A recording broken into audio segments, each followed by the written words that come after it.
All right, so hopefully you liked part one of the trial video so far from yesterday, and then here is the rest of it.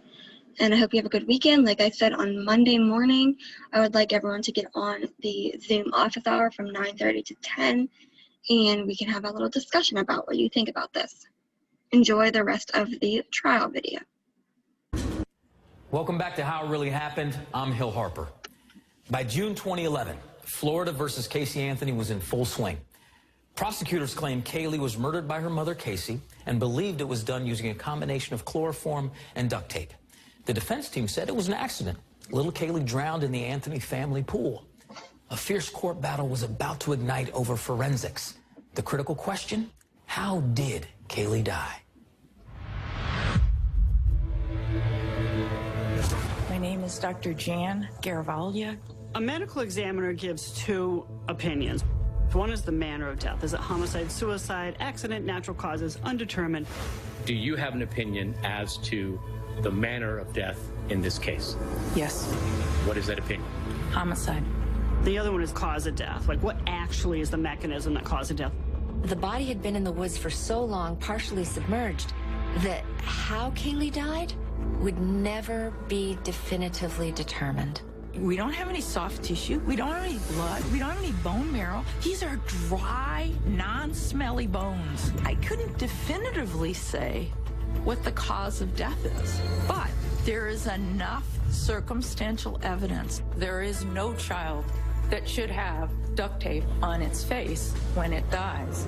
And so she put two and two together and said somebody killed this child by placing duct tape over the mouth and over the nose. That is not necessarily true, but that was her conclusion, and that's what the prosecution went with. She never reported the child missing. The child is found dead in an abandoned field a fourth of a mile from her house, rotting in a plastic bag behind a rotten log to try to hide the body with duct tape over the lower face. We don't need anything else. The defense is saying Kaylee died based on a swimming accident, an accident in the swimming pool. Somehow she got in and drowned. I thought the drowning theory was total hogwash for many reasons. First of all, why didn't she mention it? Why would you not call EMS? We know that most people, when there's accidental drowning, call 911. Accidental drownings don't turn into homicides or people disposing of bodies. Tell this jury 100% that there's no way that this death could have been accidental. The evidence did not establish how that child died, when she died, where she died, and who, if anyone, was with her when she died. Juries really don't like to guess how people die.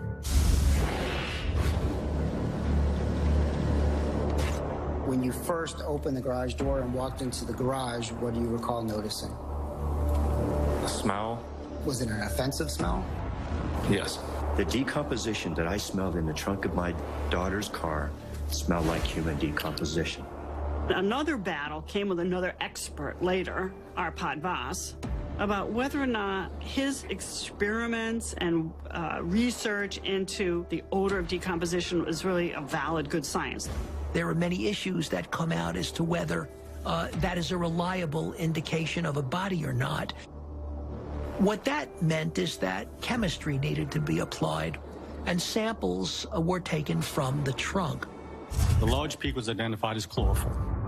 The prosecution decided that they would be going with this technology that Dr. Voss was using to test the air in the trunk. They thought this was state-of-the-art. I think it was more not ready for prime time. That Tedlar bag is a polyvinyl fluoride type of plastic. It was a little too technical for the jurors to understand. I didn't think so. The danger with forensic evidence is that if you make it too complicated, if they don't understand it, they're going to disregard it. And the lesson of the O.J. Simpson case was keep it simple. Hi, Larry. Hi. I have a question for the Anthonys. What will they do if their daughter is found guilty? Will they still support her, or will they cut all ties? I can't cut ties from my own flesh and blood, so no.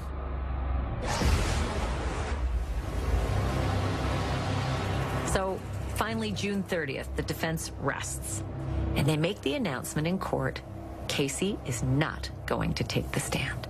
Is it your decision not to testify based upon consultation with your counsel? Yes, sir.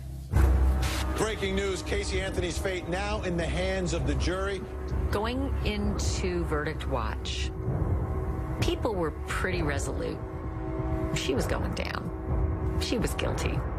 I thought the state had put on a strong case. I thought a jury would return a verdict of murder in the first degree. If you were to review all of the daily news coverage, there was no question. She was headed for the death penalty. Bombshell tonight. We are in a verdict watch here at the Orange County Courthouse. I think the public felt they had it all wrapped up. I mean, this is a no-brainer. Casey did it. She's going to prison, or they're going to take her life. You can feel the tension in that room. As to the charge of first-degree murder, we, the jury, find the defendant.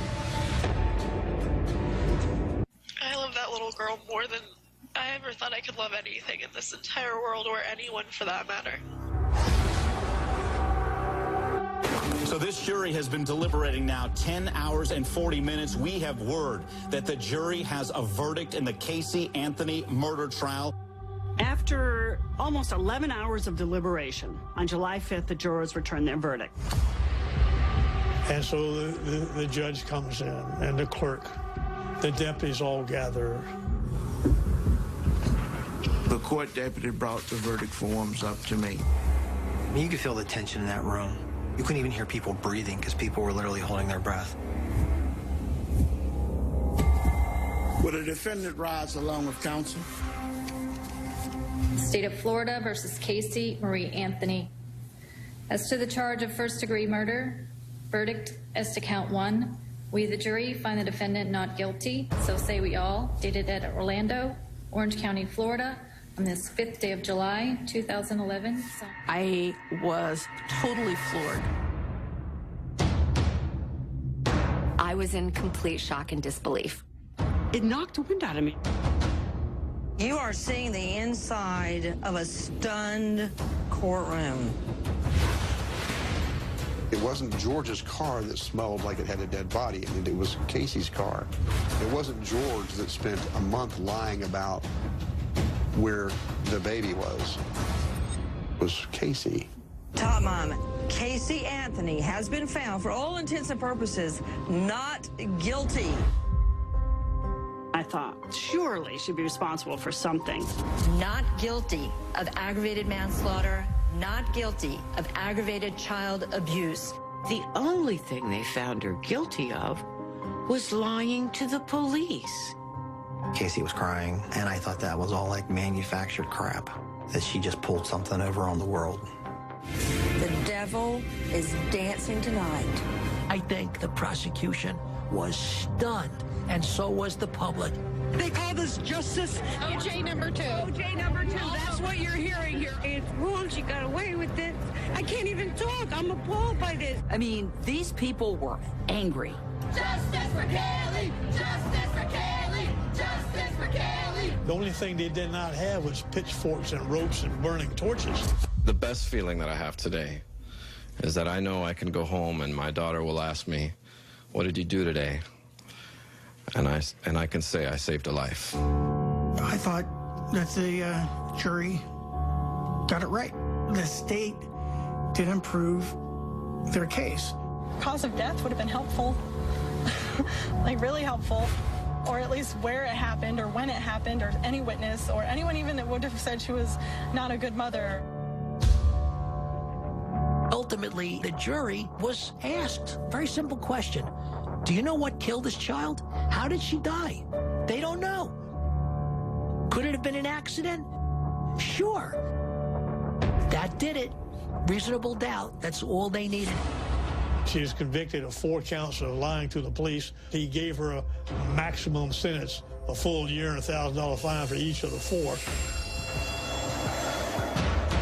July 17th, 2011. We are waiting for the ultimate moment. The moment that Casey is going to waltz out from behind bars and disappear God knows where.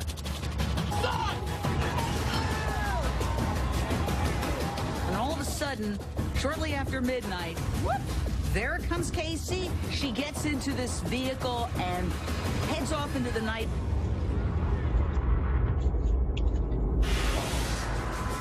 After many years, Casey Anthony finally gives an interview. She's asked, point blank, what happened? To your understanding, how did she die? What I remember is being in bed.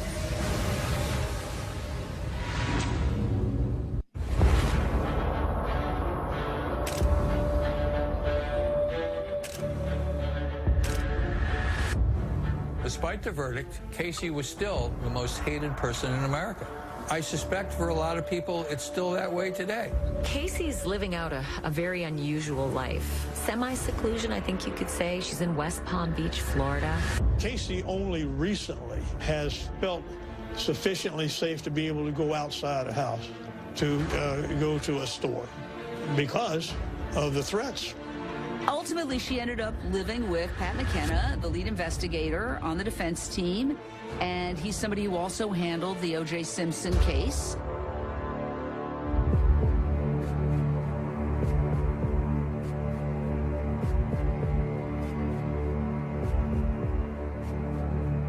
Do you feel like you have a connection to O.J. Simpson? You both were acquitted, and now you're trying to go... Extremely high-profile cases where there were a lot of distorted facts and things because... Right, so you find...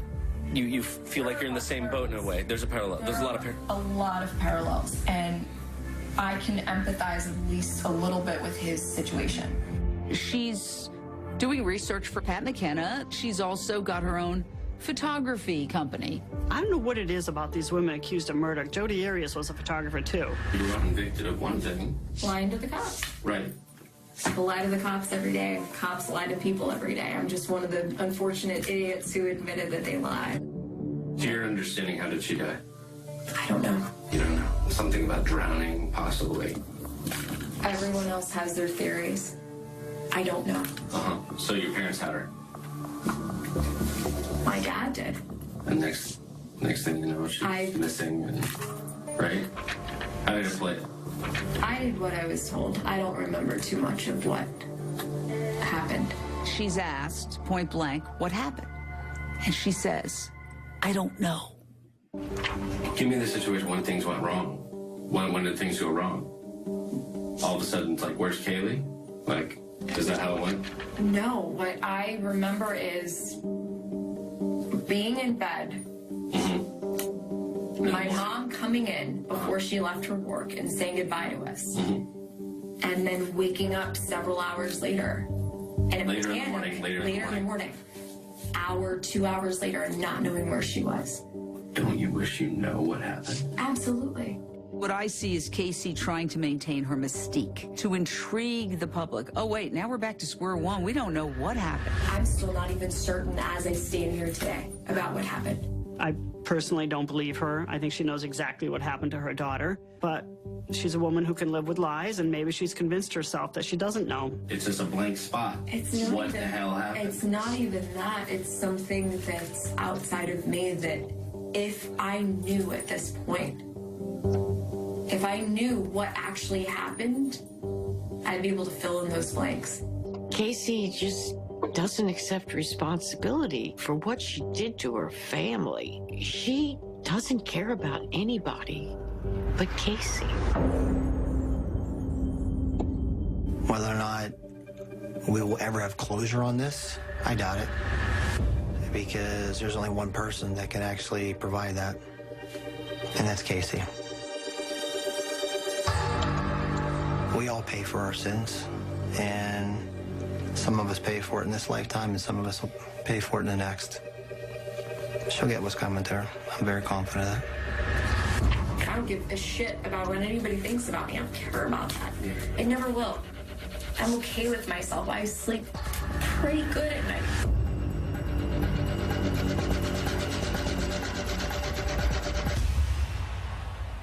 Public outrage about the verdict in the Casey Anthony trial led to new legislation, not only in Florida, but in a few other states as well, known as Kaylee's Law. It criminalized a parent's failure to report a child missing or dead. After Casey's trial, prosecutors declined charging her mother with perjury for her testimony about chloroform searches. And after all this, George and Cindy Anthony stayed together. Casey and her mother still communicate. However, George says he has no interest in a relationship with his daughter. Thanks for watching.